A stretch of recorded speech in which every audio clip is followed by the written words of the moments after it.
circular design, building fashion's future through tech and intention.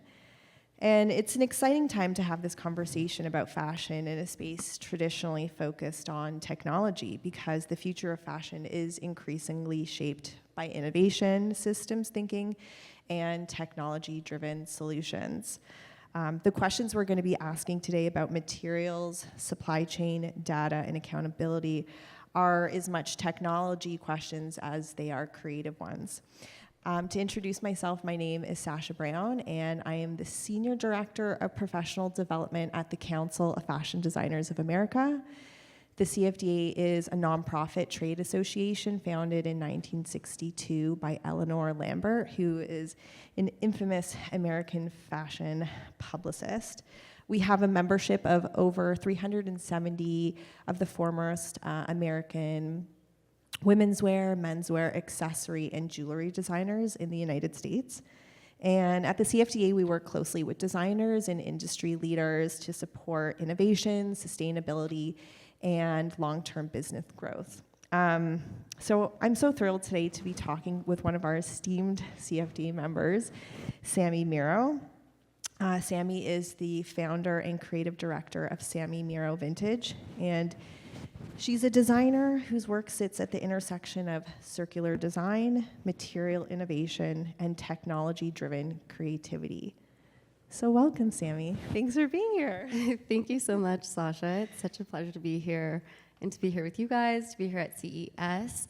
And funny story, I was here 13 years ago in a very different capacity. I had just started my career in tech, and I was working for a consumer electronics company who had a booth just out there. And I was working that booth 13 years ago, and it's a wonderful full circle moment for me to be here now discussing what I am truly passionate about. So thank you for having me. So I love that we can have Sami up on the stage today and share her experience. So let's kick it off. So you founded Sami Miró Vintage with a mission that challenged how fashion defines newness and value. Can you take us back to those early days and share what inspired the brand's circular foundation? Yes, absolutely. So I started Sami Miró Vintage in 2016, and I wanted to create a new fashion system in an industry that I found a bit archaic to really incorporate what is authentic to me. And I didn't have a background or education in fashion, and so I think that allowed me to think very differently in terms of my vision, perspective, design capabilities.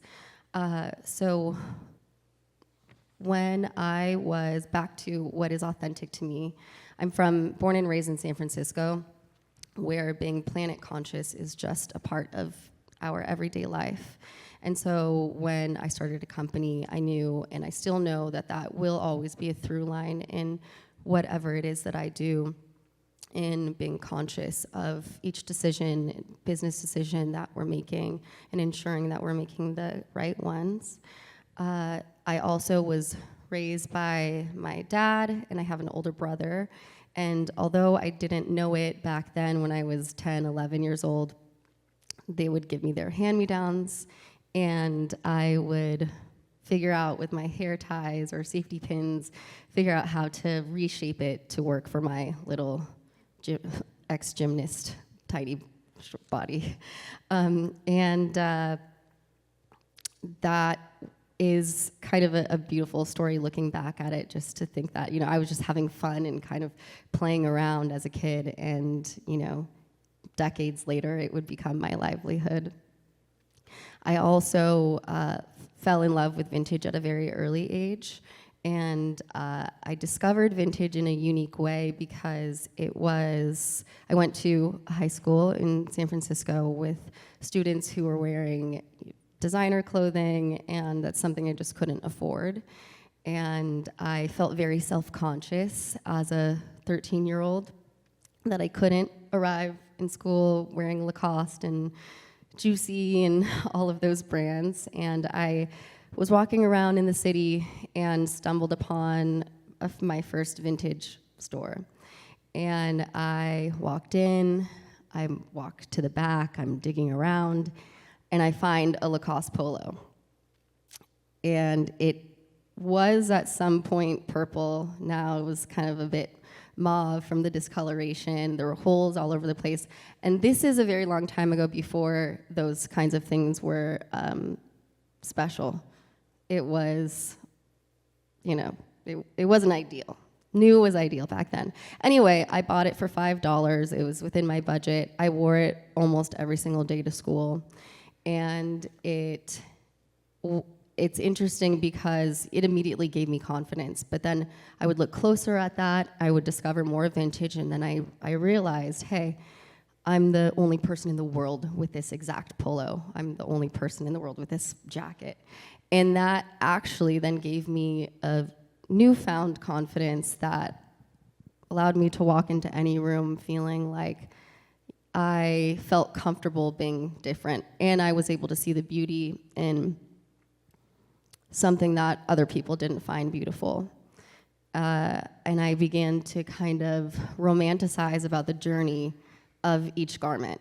If I'm wearing a triple extra large leather moto jacket, like, who was wearing it before I was wearing it? What was their journey? Were they riding a Harley? Were they, well, maybe we don't really want to know every single thing that they were doing, but it's a beautiful thing to wonder. And now here we are today, where we have blockchain and NFTs, and we have ways of knowing the actual journey of clothing, but it is still fun to ponder. And then lastly, I went to grad school, and I have a master's in global entrepreneurship and management. So that kind of like put my business acumen together with my creativity, love of sustainability, and in vintage all in one when I started Sami Miró Vintage. And my approach in 2016 was very different and seen as unconventional, because upon starting a company, again, I knew I wanted to be very authentic to who I was, and that was not creating something new out of something new. That was figuring out how to take scraps and discarded materials and vintage garments and anything that was pre-existing, and to design from that. And that was the beginning of Sami Miró Vintage. I love that. Those are really special, kind of personal stories. One thing I failed to mention in my very short introduction of you is that you're also a CFD Vogue Fashion Fund finalist, which is, for those of you who don't know, our premier program at the CFDA in partnership with Vogue magazine. And some of the designers that have graduated or gone through that program are like Tom Brown, Joseph Altazara, leaders in our industry. So it's amazing that you went through that program. You can just see like how important your business and your brand are to kind of also the evolution of the CFD Vogue Fashion Fund and what they're looking for. Did you feel like that played a role in like you wanting to be a part of the program? Absolutely. I think as a unconventional designer, I had no idea that being incorporated to that magnitude into the CFDA and with Vogue and Anna Wintour and Tom Brown and everyone was in my cards. I had, it wasn't even on my radar. Mm-hmm. So to be asked to be a part of this and to join and then to make the top 10 finalists, which is also, nobody knows how grueling of a process it actually is. It's about 10 months of competitions that should be televised. But it was really like reassuring. So a big part of your practice is circularity, and I'd love to just dive in a little bit about what that actually means. And since this is more of like a tech audience, how do you define circular design beyond just recycling? Yeah, so circular design is really extending the life of a garment, fabric, and being able to turn it into something new. And a way that I use circular design most commonly is by zero waste designing. And that to me has kind of become my bread and butter and has allowed me to collaborate with a plethora of large companies out there who actually really do need help with how to take their excess product, their overproduced product, their overproduced materials, their damages, and how to upcycle it and turn it into something new without wasting any of the materials. And so I've done several different collaborations with companies like Levi's, where we upcycled a tremendous amount of excess and overstock 501 jeans, and then I redesigned them into a high fashion collection of trucker jackets and really extensive trench coats, several jeans, dresses, tops, and that was my first zero waste collaboration. Since then, I've done zero waste collaborations with Revolve and Forward as a runway collaboration, and with the Parisian brand Miró, and I'm working on a couple of others right now, and I've also done them in a way with artists as well. So last year, I almost said this year, I designed Beyonce's Cowboy Carter tour. And so I did a whole zero waste special custom experience for her and her 30 dancers. And that was really incredible for me. Probably my favorite, most sentimental zero waste collaboration was with Nike and USA Gymnastics for the Olympics. And I created the official podium jackets for the USA Gymnastics women's team. And for me, as I briefly mentioned, being an ex-gymnast, and it was kind of like an ode to my little self, and that was really fun for me. A lot of full circle moments for you.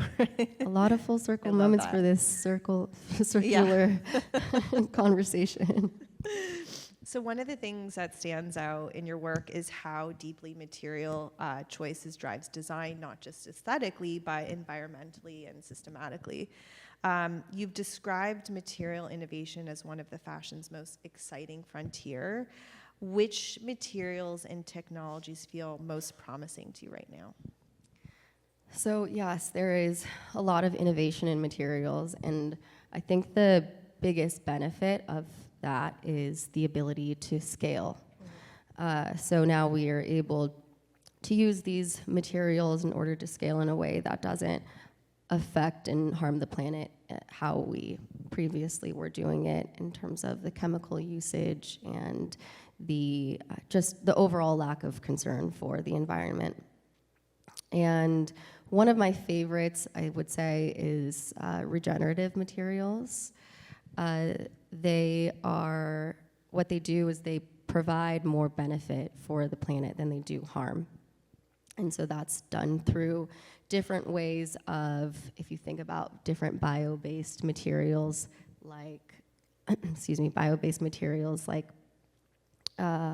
fungus that can create mushroom leather. There are several different types of vegan leathers now that are made from proper soil. They're grown in biodiverse environments. They reduce water usage, and they also are crops that are very fast growing and that need very little love and attention from us to really thrive. So think about bamboo, think about eucalyptus, hemp, and those can also be used in a variety of ways for very common materials like ribs, terries, think hoodies, sweatpants, t-shirts, and denim as well. And they are, I think, just a beautiful or circular closed loop way of using materials. Another is chemical recycling. And that process is also really interesting because it breaks down existing fabric on a molecular level, and it allows it to be rebuilt and reconstructed if you combine it with things like organically grown, sustainably grown wood chips.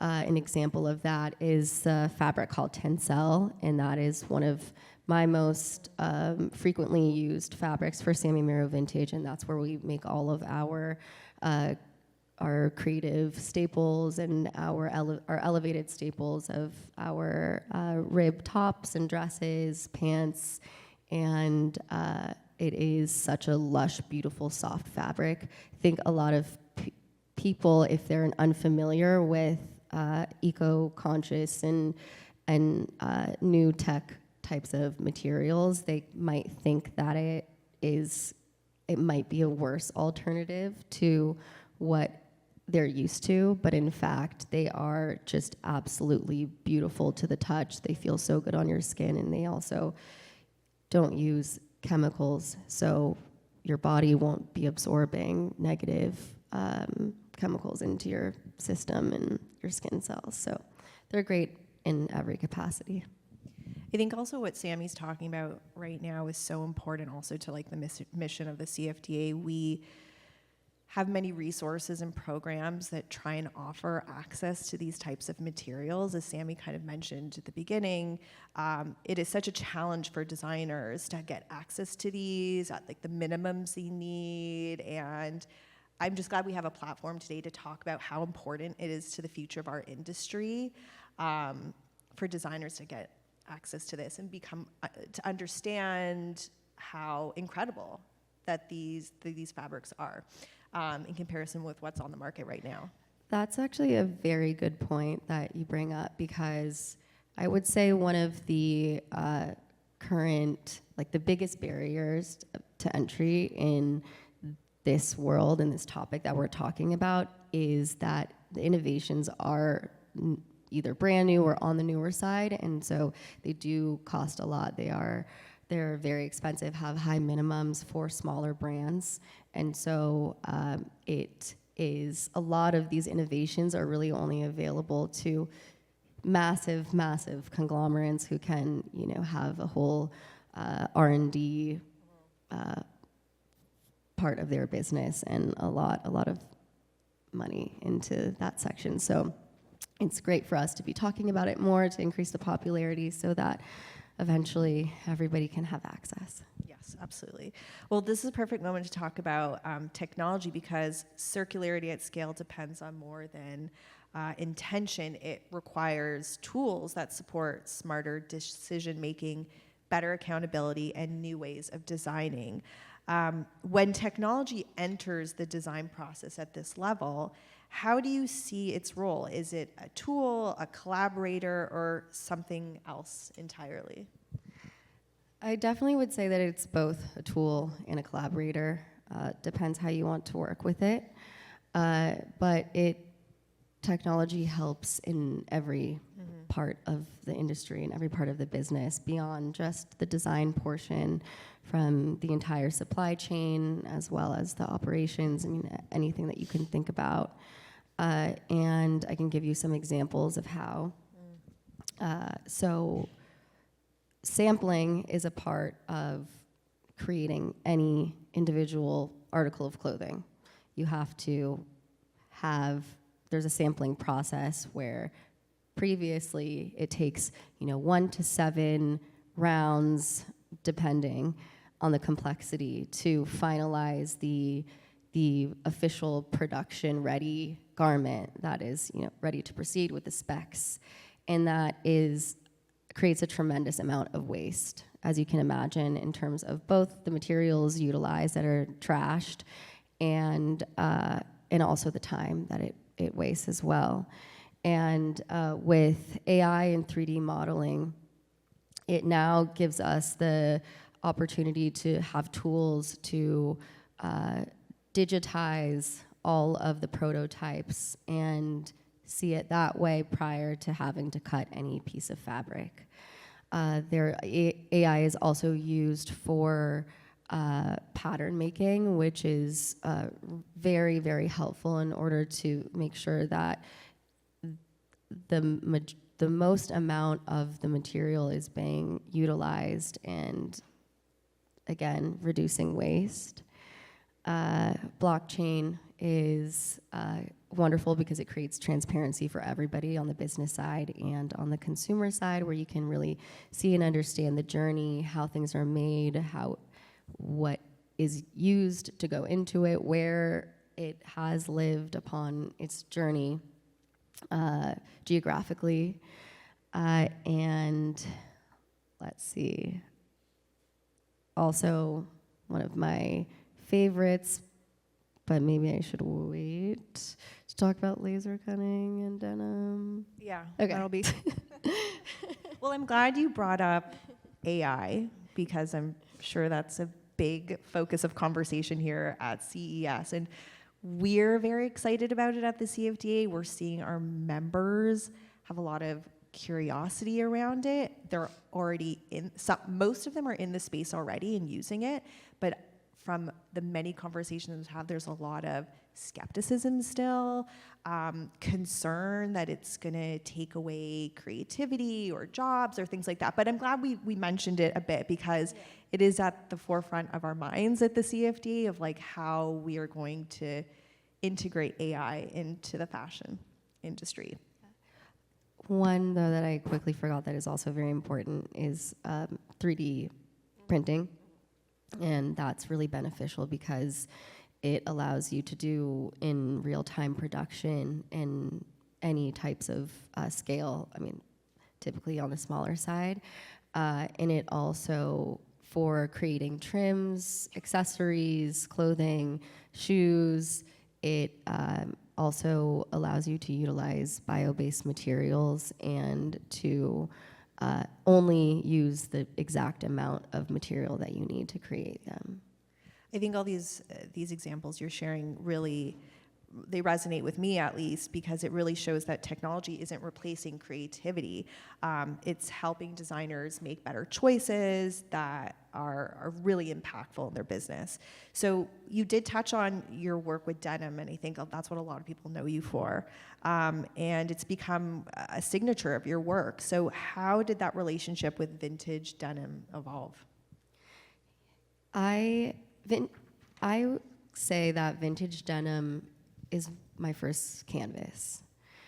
I always collected a lot of vintage denim and had vintage denim couches, and it was kind of my design, my home aesthetic, which definitely is not anymore. But vintage denim just became the material that I used most frequently. The very first design that I made was a upcycled vintage denim patchwork bomber jacket. And going back to post-tech days, I quit my tech job and decided to kind of take a year to experience something that I felt like I had something creative in me that was dormant, living in San Francisco and working in tech. And so I wanted to explore styling and different sides of creativity, because I didn't know at that point I wanted to be a designer. So I had a client who was going to the MTV Awards, and he wanted me to style him. And upon going to all of the showrooms, I quickly realized that it just wasn't interesting enough, and I didn't want to put him in that. So I had an epiphany and wanted to make a patchwork vintage denim bomber. In the process, I also had no budget or money to source much. So I went straight to my vintage denim Macy's couch and started removing the pillows and the cushions in order to combine that also with vintage Levi's that I had, and that is how I made the very first Sami Miró vintage piece. And I think once I created that was the first kind of like complete sewn from beginning to end design that I had done. And from that moment, it was like I knew that that's what Sami Miró Vintage meant. And in 10 days, I designed 5 other styles. I ran around downtown LA, figured out manufacturing, met as many people as I could who could advise me, and built a website, launched the brand in 10 days. And then you're a CFDA member now, just from that couch. Can you talk a little bit about the non-vintage denim that you work with in your design? Yes. So I have not yet worked with non-vintage denim outside of dead stock denim, but I have something that I'm working on right now that I'm really excited about, and for that process, we will be using, oh my gosh, why am I blanking? Laser distressing? Crap, what is it called? Do you have it? What? Jack, do I hear you? Laser cutting and distressing. Oh, yeah, okay. You got it. Laser cutting and distressing. And the process of manufacturing denim is one of the worst of all of the materials out there. And what laser cutting and distressing gives us now is it eliminates water usage, the amount of chemicals that were used to make denim also, especially when it comes to different washes, was horrifying, and it also eliminates that as well. So it is an incredibly innovative and exciting alternative to make sustainable denim now. That's so interesting. I love to hear about that. So moving on to digital commerce and the future of consumer experience. Technology doesn't just change how garments are made, it also transforms how people experience fashion, how they shop, and how they connect with what they own. AR try-on and modular styling tools are reducing returns and waste. How do you see these tools evolving, especially for unique or upcycled pieces?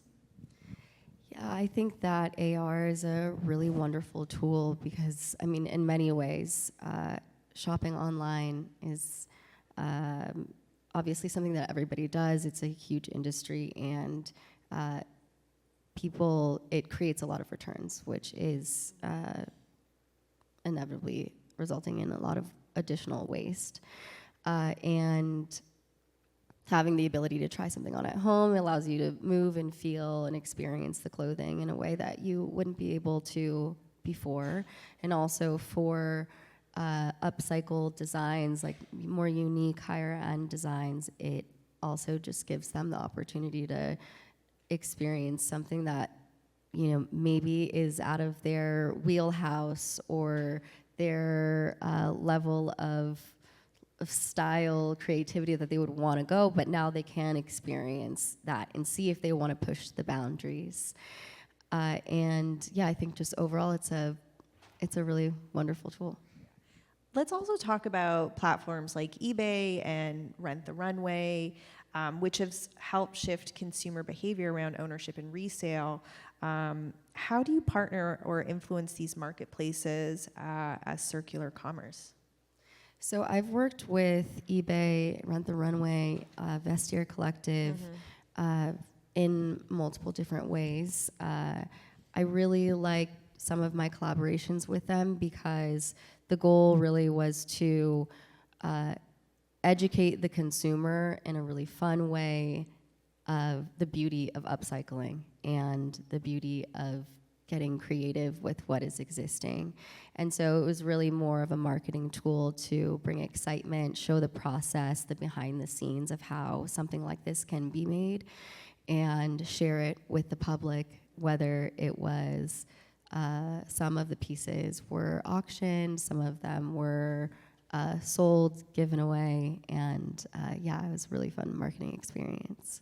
And these marketplaces, I mean, if you're not involved with them in some sort of way, I mean, like, you're light years behind. And I know at the CFDA we have an incredible partnership with eBay. We've worked with Fashion File, and the resale system is just incredible, and it's such a good resource to support circularity and sustainability, but it's just a great new business opportunity for designers as well to pursue. So as we start to zoom out, what becomes clear is that circular fashion isn't just about better products, it's about better systems. So if you could challenge the CES tech community to solve one sustainability problem in fashion, what would it be?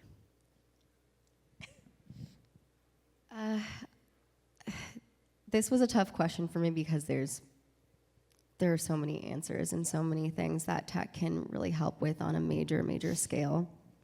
But I would say to make strong environmental and labor regulations work on a global scale. The fashion industry is one of the most damaging to the environment of any industry, and especially with fast fashion and the growth of fast fashion and the amount of waste, the horrific treatment of the people in the process that have horrible working environments, very unfair wages, and I think overall it's something that needs to be regulated, and companies need to be held accountable because it's inhumane and it's killing everything around us. So for tech, if tech can help with streamlining the system and making it something that can be, easily infiltrated into all brands, big and small, and also to have it on a global scale, then I think it would really hold these large companies accountable and essentially, potentially slow down fast fashion. And inevitably what that will also do is make us think differently. We as consumers think differently based on what we have access to. And these days there's too much buy, consume. And that's how we're programmed to think. And if we can change the system and the market and educate the consumer on the beauty or the artistry of the process, or how things are made and why and what it does to us and our health and the planet, then I think we can really change that consumer behavior as well. Love that. Since we're almost at time, I always kind of like to end my chats. We didn't prepare for this, but I always like to end on like an optimistic or like positive note. Not like Sorry, this I really hasn't been, but I think this is such a creative like conference and room, and the people are here. So what are you like most excited about, optimistic about in like the future? What's coming up for Sami Miró that you can share? Well, two things. What I'm optimistic about in general is just that there are more and more opportunities where I'm just as an individual finding myself being wanted for my unique skill set of the way my zero waste brain works, which is a completely different way of designing, and opportunities like this at CES, which is so exciting. And the more people like me are able to speak about this, the more I hope we're able to change and grow and learn. Things that are exciting about what I have going on, there are a lot of really amazing things happening this year. I have a new company that this is the first time I've said anything like that.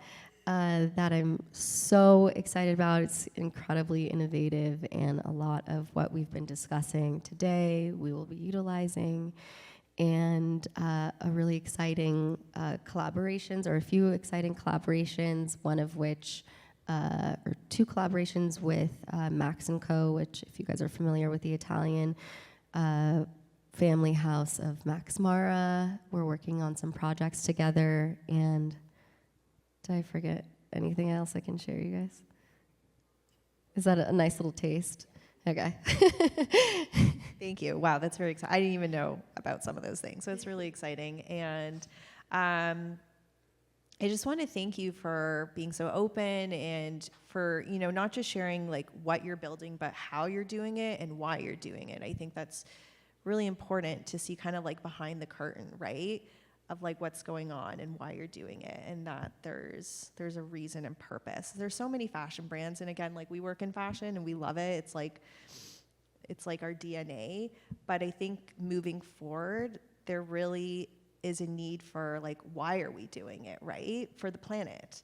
What's our purpose? So again, also thank you to CES for having us and giving us this platform to shine a light on Sami's incredible work. And thank you so much for being here. I don't know if there's like a time for a question, but I don't know who's leading, but thank you again for joining us. Thank you all. Thank you so much, Sasha, CFDA, CES.